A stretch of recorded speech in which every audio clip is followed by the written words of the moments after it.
Tyjo, to mi to přijde nějaké povědomé celé. Jo, kámo, slyšel jsi o tom, že se tady o půlnoci ztratil ten chlap? Ty vůbec tak zase trénovat, že jo? Kámo, mi se chce úplně chcát. Strom, jo?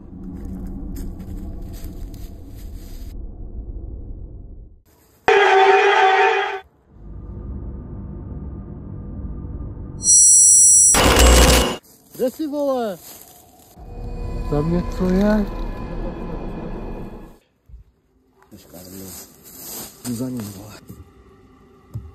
Ty vole, tady už jdu snad po druhé, ne? Kde můžu najít toho čuráka?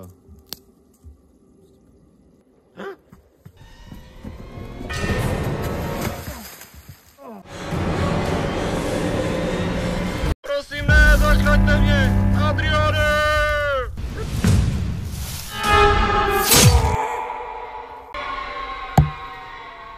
Kde jsi? Kámo! Ty to jsou frajer? To je podle nějaký okaz.